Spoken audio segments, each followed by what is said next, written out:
Hi beautiful, welcome back to my YouTube channel. In today's video, I'm going to show you how to apply foundation on oily skin. I'm going to give you some tips to keep your face matte the longest time without oil showing through your foundation. So the most important step is to choose a foundation that is good for your oily skin. Any dewy, hydrating, glowy foundation will not stay as long as a mattifying one. I have very oily skin on my T-zone, and the best foundation I've tried is the Tarte Amazonian Clay, the Hourglass Immaculate Liquid Foundation, and the Fenty Beauty Pro Matte Filter. So first of all, you want your skin to be moisturized because even if you have oily skin type, your skin needs hydration, so it needs water. I really like the Sei Bella skincare line, and this is the light formula with FPS 55. Before applying any product, you want to spray your face with a witch hazel toner. So this is highly astringent, and that means that it will tighten your pore. So when your toner is completely dry, you want to spray another product on your face, and this is the Morphe setting spray. This will create a barrier for your oils on your face, so it will be harder to go through the foundation. I've learned this trick from Nikia Joy from here on YouTube, and this trick has completely changed my foundation life. It is amazing. You should try it. So you spray before your foundation and after.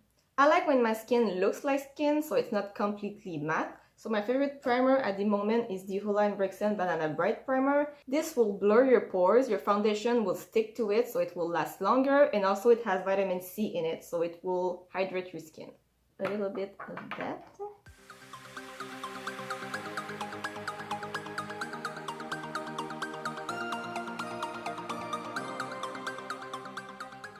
You can also use a mattifying primer, but I never thought that it did much for my skin. So this is a weird trick, but it works. So you want to lightly powder everywhere on your face where you have oily skin. I've learned this trick from Wayne Goss. He is on YouTube, you can look him up, he is amazing.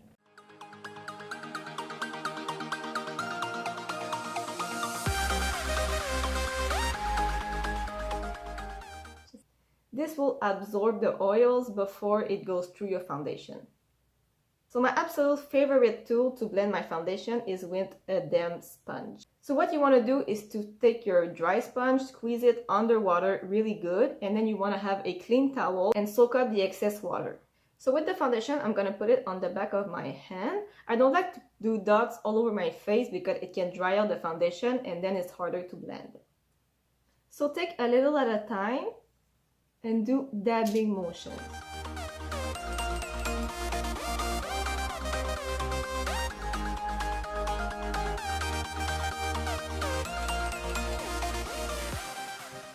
It will also give more coverage if you press the foundation on the skin.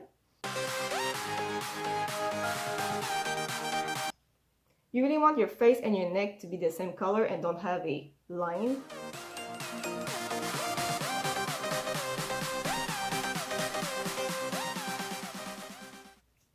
If you have breakout that still shows through after applying your foundation, don't put more and more foundation. It will just look cakey and not natural at all. What you want to do after is to take your concealer and then go directly where you have breakouts.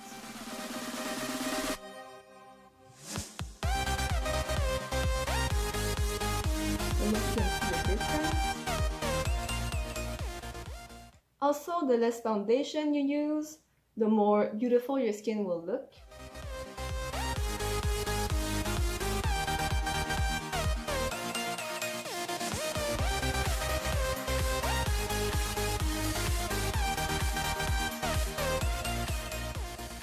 I don't put foundation on my under eyes because we will put concealer after, and the more product you have layered, the more it will crease.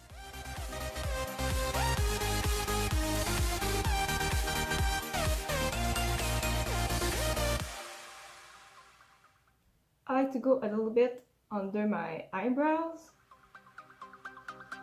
so it blends with the rest of my face.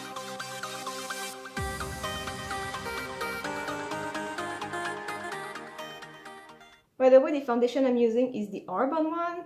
It's better for dry skin, I think, but since I don't wear foundation anymore, it's the only one I have. So on your forehead, you want to go on your hairline. So again, there is no harsh lines.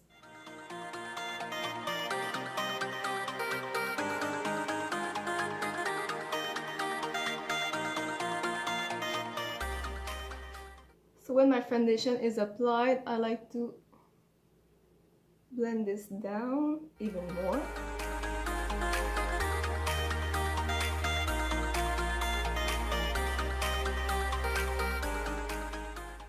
I always color correct my under eyes before applying my concealer, and this one is from Bobbi Brown and it has a peachy undertone. The color is in Bis. So you want to apply your concealer before applying powder on your face, so it will be easier to blend.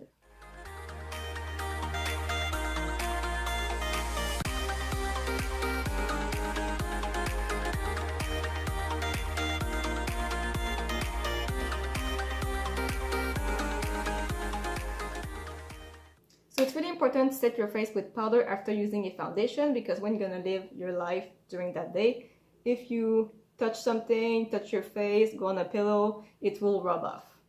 So if you want to keep it in place, set it with a powder. So I'm gonna use the same mattifying powder where I get oily.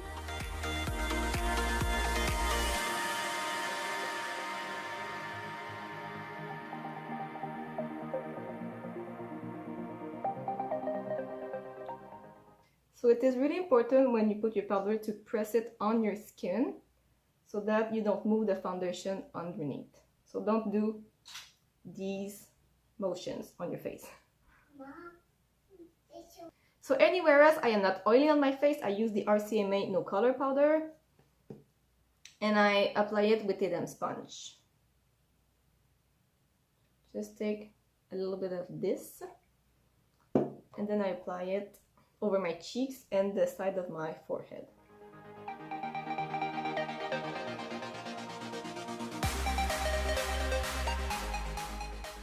And I go pretty quickly with this because I don't want to use a lot of powder. Also, when you powder your entire face, your foundation is not tacky anymore, so it's easier to blend the bronzer and the blush.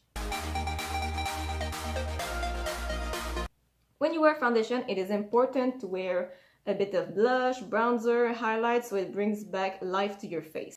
So when all of the other powders are on your face, you want to use this spray again. So the powders melts on your skin and it is again a more natural look. This will also help to keep your foundation in place. During the day, you can bring your powders with you, your mattifying powder, and just touch up where you think you need it. So you just dab the product when you feel like you're just too oily. Let me know what is your favorite foundation for oily skin and if this technique that I just showed you works for your skin type. Let me know in the comments below after trying it. My next video will be how to do a bridal look and how to enhance your natural beauty. So if you don't want to miss that, please hit the notification bell and subscribe to my channel. And if you learned something today, please like this video and share with your friends. And if you want to keep learning about makeup, you can click the video over here, how to do eyebrows. Thank you so much for watching my video and I will see you next Friday. Bye. Because if you wear just only one color, your face will be flat.